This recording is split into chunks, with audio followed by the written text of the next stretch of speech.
Assalamualaikum warahmatullahi wabarakatuh. Waalaikumsalam warahmatullahi Alhamdulillah wa wabarakatuh. kafa wassalatu wassalamu ala nabiyil mustafa wa ala alihi wa sahbihi asyadqi wal wafa. Asyhadu an la ilaha illallah wahdahu la syarikalah wa asyhadu anna Muhammadan abduhu wa rasuluh. Allahumma salli ala sayyidina Muhammad wa ala alihi wa ashabihi ajma'in. Alhamdulillah, sore hari ini kami posisi ada di Kota Ajaib Mojokerto bersama seorang lelaki yang ajaib, ya. Lelaki pria Mojokerto ini tak tertandingi. Masya Allah, yakni tabarakallah. Ustadz Nanang Fauzi. Beliau adalah seorang pejuang ajaib juga. Kemana-mana beliau selalu banyak memberikan kasih kepada masyarakat, ya. Kalau masyarakat butuh apa, beliau tidak ada uang, seadanya uang kasih. Tidak ada apa, adanya ini kasih, begitu. Nah, ini adalah seorang lelaki ajaib di Kota Ajaib. Baik, sejatinya kami pada sore hari ini adalah menyampaikan request dari beliau untuk mengantarkan sebuah kursi roda. Kursi roda ini tentu bermanfaat, tapi saya tidak tahu bagaimana cerita lengkapnya. Kemarin saya hanya mendengar butuh kursi roda gitu, Ustaz, tapi terlalu banyak di perjalanan begitu, saya bingung, tidak mendengar begitu, Ustaz. Secara garis besar mohon dibantu diceritakan secara detail apa kira-kira kursi roda ini untuk siapa. Okay. Bismillahirrahmanirrahim. Assalamualaikum warahmatullahi wabarakatuh. Waalaikumsalam. Saya sampaikan terima kasih jazakumullah ahsanal jazak kepada Ustadz Ipung Adria bersama tim dari Sofia. Alhamdulillah kita ditakdir ketemu dalam suasana yang baik, cuaca yang baik, dan semuanya insya Allah baik sampai ila akhir yaumil qiyamah. Sedikit cerita. Sekitar beberapa hari yang lalu saya mudik ke mertua, ya. Kemudian saya tanya, ada keponakan saya tanya mengajinya di mana dan seterusnya, ya. Kemudian saya tertarik untuk datang ke rumah guru ngaji keponakan saya ini, ya.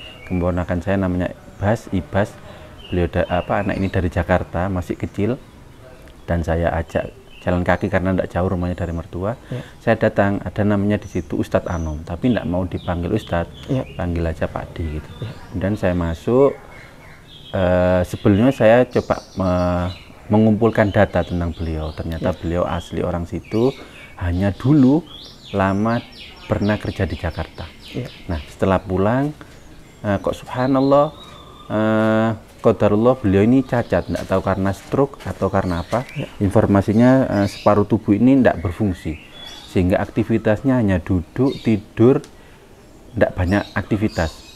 Semua kegiatannya hanya untuk mengaji dan mengaji. Bahkan pagi ada anak kelas sekian, sore ada tingkat SLTA, sampai malam itu, ya. Ada pengajian. Nah, kemudian saya nyoba mengorek cerita lebih jauh. Subhanallah, ternyata beliau ini istrinya meninggalkannya tatkala beliau sakit, ya. Jadi ketika sakit ditinggalkan, praktis secara ikhtiar maisha tidak ada. Jadi akhirnya kok subhanallah Allah mentakdirkan beliau ini menikah dengan seorang mu'alaf. Menikah mu'alaf, kemarin sudah ada yang kecil. Nah, sambil cerita, beliau ini tidak mau dipanggil Ustadz, panggil saja Pak D. Beliau cerita untuk mencukupi kebutuhan sehari-hari, istrinya ini mengasuh anak-anak tetangga, kadang buru nyuci. Dan cerita terakhir, coba terus saya kumpulkan data, rumahnya kontrak, hampir dulu itu pernah diperbaiki sama pemiliknya, mau cari kontrakan lagi. Nah, saya terketuk, ini umat Islam ini kan mayoritas dan banyak, ya. Yang agniya dan ahli khair, ya. Makanya saya buru-buru hubungi Ustadz Ipung karena kepeduliannya, walaupun ternyata saya konsultasikan sama guru-guru saya di sini Pak Ipung waktu itu, okay. Kalau ada lagi sampaikan ke teman-teman terdekat, tidak apa-apa. Artinya di sini juga ada agniya, karena waktu itu saya ada ada mu'alafnya, sehingga saya kliknya kok subhanallah ke Pak Ipung gitu loh.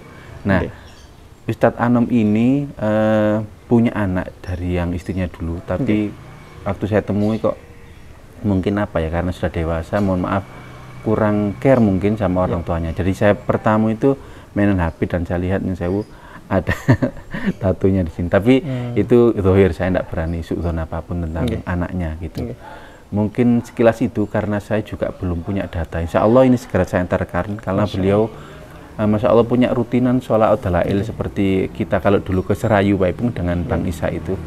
Jadi torikohnya Masya Allah ini orang-orang baik. Itu beliau memang butuh kursi roda, tapi nggak ada kursi roda begitu atau bagaimana?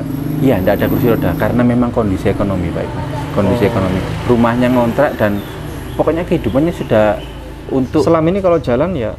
Nggak jalan Pak Ipung, ngesot Pak Ipung. Makanya kan saya kliknya itu mohon maaf ya, cuma qadarullah kliknya ini istrinya mu'alaf, kemudian mau diajak berjuang gitu loh Pak. Mau diajak berjuang. Itu kan membuat saya meredek. Jadi akhirnya bismillah dengan segala keterbatasan saya kontak Pak Ipung. Padahal Masya Allah setelah saya browsing tentang harga kursi roda, ya kita nggak ngomong sedikit dan banyak Pak Ipung ya. Tetapi karena kepanikan saya itu alhamdulillah sehingga ditakdir bertemu dengan Pak Ipung dan menyampaikan kursi roda ini. Seperti itu Pak Ipung. Monggo nanti bisa disambung ketika saya menyampaikan ini. Saya membayangkan betapa senangnya seorang seorang yang berjuang hanya untuk Allah, terus kita ini berusaha untuk membantu mencukupi kebutuhan dakwahnya gitu Pak Ipung. Seperti itu. Ini kursi roda adalah titipan dari saudara-saudara kaum muslimin muhsinin dari Mu'alaf Center Ayah Sofia. Alhamdulillah. Jadi begitu kami ucapkan terima kasih jazakumullah khairan katsiran atas segala support, terima kasih, bantuan, pertolongan dari kaum muslimin semuanya. Alhamdulillah. Allah yang akan membalas, Allah yang akan memberikan balasan kebaikan banyak insyaallah. Demikian, terima kasih. Sama-sama Pak Ipung, saya minta maaf dengan segala keterbatasannya. Wah, sudah tidak ada perlu minta maaf. Terima kasih jazakumullah khairan katsiran. Assalamualaikum warahmatullahi wabarakatuh. Assalamualaikum warahmatullahi wabarakatuh.